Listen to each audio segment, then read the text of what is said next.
मैं doctor Ashok Kumar Gupta, associate professor Hindi, MSG राजकीय स्नातकोत्तर महाविद्यालय भरतपुर। आज हम बीए बीएससी पार्ट प्रथम हिंदी अनिवार्य में रहीम जो कवि दिए गए हैं उनके दोहे संख्या 6 से 10 हम पढ़ेंगे।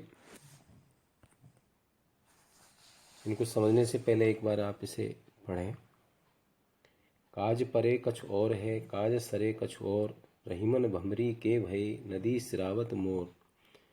खैर खून खांसी खुशी, वैर प्रीत मदपान, रहीमन दावे ना दवे, जानत सकल जहान।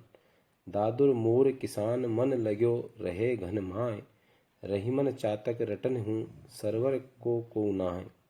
पावस देख रहीम मन, कोयल साधे मौन, अब दादुर बक्ता भय, हमको पूछत कौन।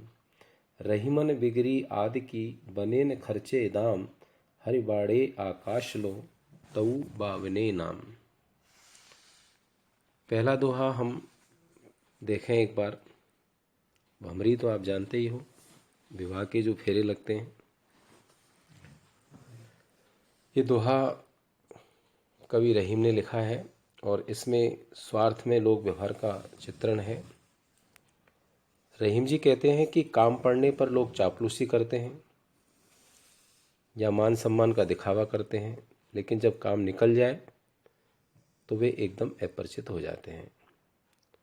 और ये आज का वास्तविक लोक व्यवहार ही है।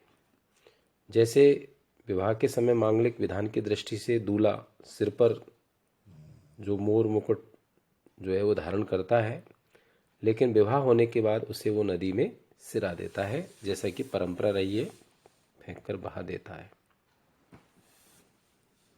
इसमें कवि ने मोर या मुकुट को पहनना मांगलिक बताया है, लेकिन उसे बाद में नदी में समर्पित किया है। लोक परंपरा है। इसीलिए कवि कहता है कि ये संसार स्वार्थी है और ऐसे स्वार्थी व्यवहार को उन्होंने अनुचित माना है। अनुप्रास, यमक और दृष्टांत है। दूसरा दोहा, इसमें कवि रहीम हृदयगत रहस्य के कभी न कभी प्रकट हो जाने के संबंध में कहते हैं। रहीम जी कहते हैं कि कुशलता, हत्या, खांसी, खुशी, शत्रुता, प्रेम, मदिरापान, ये सब बातें लाख कोशिश करने पर भी छिपाई नहीं जा सकती। इन्हें सब लोग तुरंत जान लेते हैं, अर्थात हृदयगत रहस्य छिपाए जाने पर भी ये सब प्रकट हो जाते हैं। इसमें लोक अनुभव का यथार्थ उल्लेख है। खैर का आशय निरोग होना या कार्यकुशल होना है। खून का आशय हत्या से है, जो छिपाने पर भी नहीं छिपता है। अनुप्रास और स्वभावोक्ति, इसमें अलंकार हमें दिखाई देता है। अगला दोहा है, इसमें कवि कहते हैं कि स्वार्थी व्यवहार तथा उपेक्षा भाव दिखाई देता है। वो ये कहते हैं कि मेंढक, मोर और किसान का मन सदा बादलों का ध्यान करता है, क्योंकि बादल के गरजने बरसने से ही उनके स्वार्थ की पूर्ति होती है। लेकिन चातक निरंतर बादलों को रटता रहता है, फिर भी उसकी पिपासा को कोई अन्न शांत नहीं करता। इसमें चातक की एक निष्ठता का वर्णन है। अनुप्रास और विशेषोक्ति अलंकार इसमें दिखाई देता है। अगला दोहा, जिसमें अन्योक्ति रूप में किसी ज्ञान संपन्न व्यक्ति के विचार व्यक्त किए हैं। कवि कहते हैं कि वर्षा काल को देख करके कोयल चुप हो जाती है, अर्थात उसका मधुर स्वर में कूकना बंद हो जाता है। कवि संभावना व्यक्त करता है कि कोयल सोचती है कि अब तो समय विपरीत है, इस कारण अब मेंढक भी टटराने लगे हैं। ऐसे काल में हमें कौन पूछेगा, हमें तो चुप ही रहना चाहिए। इसका मतलब यह है कि यहाँ पर मूर्खों एवं बड़बोले लोगों को सम्मान दिया जा रहा है, उन्हें ही श्रेष्ठ माना जाता है। उस स्थान पर सज्जन बुद्धिमान व्यक्ति को चुप ही रहना अच्छा है।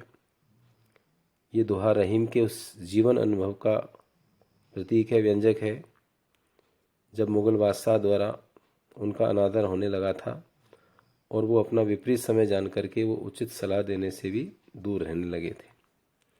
मेंढक को अप्रिय और बड़बोला मूर्खता का प्रतीक माना है। कोयल को मधुरभाषी का प्रतीक माना है। अनुप्रास और अन्योक्ति अलंकार इसमें दिखाई देते हैं। अंतिम दोहा है, इसमें कवि बिगड़े हुए काम को सुधारना असंभव बताता है। वो कहते हैं कि जो काम शुरू में ही बिगड़ गया है वो लाख प्रयास करने पर भी नहीं संवर पाता। भगवान ने राजा बलि से दान मांगने की दृष्टि से बामन अंगुल प्रमाण का रूप धारण किया। फिर 3 पग मापने के लिए उन्होंने विराट रूप धारण किया, लेकिन उन्हें वामन ही कहा गया। अर्थात भगवान वामन द्वारा विराट रूप धारण करने पर भी उनका नाम वामन ही पड़ा।